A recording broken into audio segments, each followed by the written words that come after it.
న్యాయాధిపతులు న్యాయాధిపతులు 1:15. అందుకామె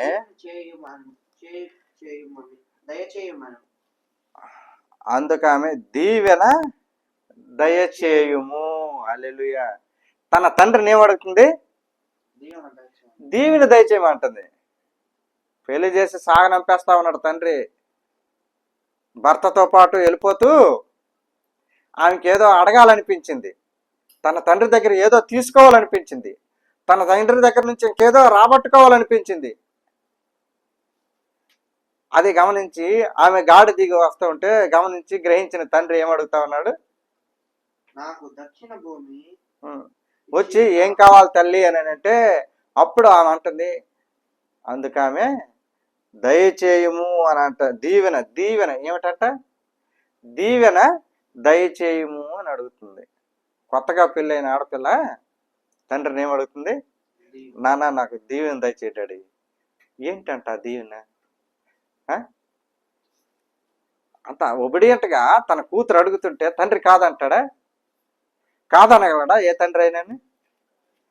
అంత ప్రేమగా అడుగుతున్నప్పుడు ఏ తండ్రి అయినా సరేను నేను చేయలేనమ్మా, నా దగ్గర లేదమ్మా అని అనగలడా? అప్పు చేసైనా సరే తెచ్చి ఇచ్చేస్తాడు. అప్పు చేసైనా తెచ్చి కూతురికి పెడతాడు.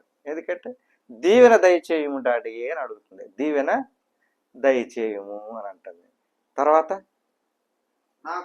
నాకు దక్షిణ భూమి డాడీ నువ్వు ఎలాగ నాకు ఆ పొలం ఇచ్చావు కదా, ఆ పొలం ఇచ్చావు బాగానే ఉంది, కానీ ఆ పొలం పండించుకోవడానికి మరి నీళ్లు కొద్దిగా ఎలా డాడీ బోర్ తీయించుకోవాలి కదా అని అంటే ఏమంటాడు చూడు.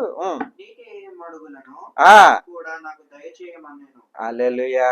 ఏమడుగుతుంది? నువ్వు భూమి ఇచ్చావు బాగానే ఉంది, కానీ మరి వాటికి కావాల్సిన బోరు తీసుకోవడానికి అది ఇది బోర్వెల్స్, నీటి మడుగులు, చెరువులు తవ్వుకోవడానికి దానికి దీనికి అని అడుగుతుంది ఆమె. ఎవరు? కూతురు తండ్రిని ఏమడుగుతుంది? దీవెన దయచేయి డాడీ అని అన్నా. నువ్వు ఎలాగో నాకు కట్నం కింద ఎంత ఇచ్చావు బాగానే ఉంది, సక్రంగానే ఉంది, నేను వెళ్ళిపోతున్నాను హాయిగా సంతోషంగా నా భర్తతో పాటు. ఆ పొలాన్ని నీరు లేదు డాడీ, ఆ పొలానికి నీరు కట్టాలంటే బోరు తీయాలి, మోటార్ వేయాలి, ఇన్ని చేయాలి అని అంటే ఆయన ఏమంటున్నాడు అప్పుడు? ఆ దక్షిణ పొలం వైపు నీటి మడుగులను కూడా దయచేయమని అంటే ఆయన ఇచ్చాడా లేదా? అప్పుడు కాలేబు ఆమెకు మెరకు మడుగులను పల్లపు మడుగులను ఇచ్చాను. హల్లెలూయా. ఈ దెబ్బతో ఆ కూతురాలకు అడిగేసరికి ఏం చేశాడు తండ్రి? ఆ మెరక పొలాలను ఆ పల్లపు పొలాలు కలిపి ఇచ్చేసాడు. దక్షిణ భూమితో పాటు దానికి నీరు పట్టుకోవాలి డాడీ, దానికి నీరు పెట్టుకోవాలి, దానికి నీరు మడుగులు కావాలి అని అంటే ఏం చేశాడు తండ్రి? ఎవరు ఈమె? అక్స. కూతురు పేరు ఏం పేరు? అక్స. తండ్రి అయినటువంటి కాలేబుని ఏమడుగుతుంది? దీవెన దయచేయము అని అడుగుతుంది. దీవెన దయచేయమని అంటే ఏ తండ్రి అయినా కాదంటాడా? ఏ తండ్రి అయినా లేదంటాడా? తను లేమిలో ఉన్నప్పటికీ అప్పు తెచ్చి మరీ తెచ్చి పెడతాడు, చేసి పెడతాడు. కూతురు ఏ రకంగా అడిగితే దీవెన దయచేయనన్నా అని అంటే ఆశీర్వదించడం మానేస్తాడా? ఆనందించడం మానేస్తాడా? కూతురు అడిగిన దాన్ని బట్టి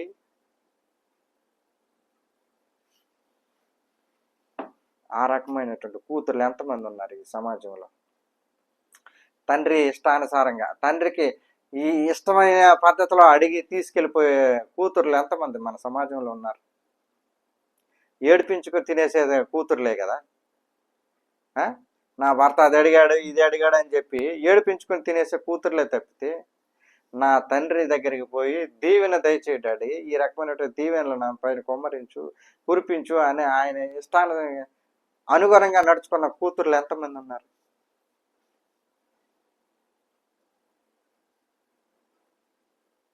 అందుకనే మనము పొందుకోబోయేది ఏదైనప్పటికీ మన పితరులు, మన తండ్రులు వారి ఇష్టానుసారంగా మనం నడుచుకొని వారి ఇష్టానికి మన ఇష్టాలని వదిలిపెడితే వారి నిర్ణయాలు ఏమై ఉన్నాయో వాటి కొరకు మనం కనిపెడితే మన జీవితాలు ఆనందమయంగా సాగుతాయి.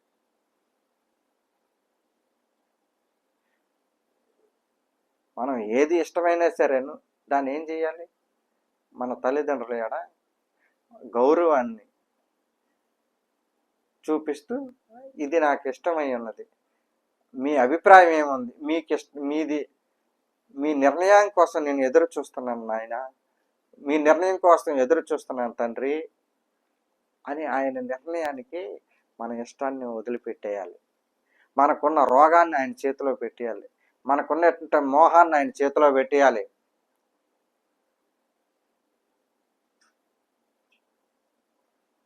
అర్థమవుతుందా? కుష్ఠరోగి ఏమంటున్నాడు, బాధ అయినా భరిస్తా కానీ అది నీకు ఇష్టమైతేనే తీసేయి. నువ్వు తీసేయగలవు, నీలో ఆ సమర్థత ఉంది, నీలో ఆ శక్తి ఉంది, నీలో ఆ బలం ఉంది. అదే నీకు ఇష్టమైతేనే, నీకు తీయాలనిపిస్తేనే లేదంటావా?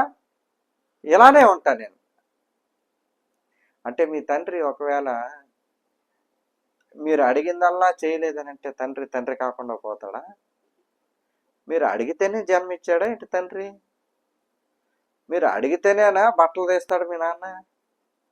మీరు అడిగితేనేనా ఫీజులు కడతాడు? మీరు అడిగితేనేనా మీకు కావాల్సినవన్నీ కొని పెడతాడు? మీరు అడగకపోయినను ఆయన మనసులో ఎప్పుడు పిల్లల పట్ల ఓ రకమైనటువంటి ఆసక్తిని కలిగి ఉంటాడు. నా పిల్లలకి ఈ రకమైనటువంటి తిండి తినిపించాలని, ఈ రకమైనటువంటి ఆరోగ్యంగా జీవింపజేయాలని, ఈ రకమైనటువంటి చదువును నేర్పించాలని, ఈ రకంగా ఆయన వైవాహిక జీవితంలో మరింత ఆనందమయంగా ఉండాలని ఆయనకు ఒక ఆలోచన ఉంటుంది. ఆ ఆలోచన ప్రకారంగా ఆయన ముందుకు పోతాడు. మీరేం చేయాలి? ఆయన యొక్క మనస్థితిని తెలుసుకొని ఆయన ఆలోచన ఏమున్నదో దాన్ని గ్రహించి మీరు నడుచుకోవాలి తప్పితే మీకు కష్టం వచ్చింది కదా అని ఇష్టానుసారంగా దేవుడి దగ్గర వ్యవహరించడానికి లేదు. మీకు ఎంత కష్టం ఉన్నప్పటికీ దేవుని దగ్గర నీ చిత్తమైతేనే, నీకు ఇష్టమైతేనే నాకు ఇది ప్రసాదించు, నీకు ఇష్టమైతేనే నాకు దీన్ని అనుగ్రహించు, నీకు ఇష్టమైతేనే నాకు ఈ రకమైనటువంటి ఉద్యోగాన్ని అనుమతించు అని మనం ఆయన్ని అడగాల. ఈ రోజున మనకి కుష్ఠరోగి నేర్పుతా ఉన్నాడు ఏమని? నీకు ఇష్టమైతేనే నన్ను శుద్ధినిగా చేయు అంటున్నాడు. నీకు ఇష్టమైతేనే నన్ను బాగు చెయ్యు, నీకు ఇష్టమైతేనే నన్ను ఆరోగ్యవంతునిగా చెయ్యు అని ఒక కుష్ఠరోగి అంటున్నాడు. ఈ రోజు నుంచి మనం అందరమును దేవునికి ఏదైనా అడిగేటప్పుడు ఎలా అడుగుతా? నీకు ఇష్టమైతేనే. దేవుని దగ్గర మోకరించేటప్పుడు ఏమడిగి నిన్ను, ఎన్ని అడిగి నిన్ను ఏమని అడుగుదాం? నీకు ఇష్టమైతేనే. క్రైస్తవ సమాజం నేర్చుకోవాలా, దేవుడి దగ్గర విధేయత చూపాలా. నీకు ఇష్టమైతే ఈ రకమైనటువంటి జీవితాన్ని నాకు ప్రసాదించు, నీకు ఇష్టమైతేనే నన్ను విజయ తీరాల వైపు నడిపించు, నీకు ఇష్టమైతేనే నన్ను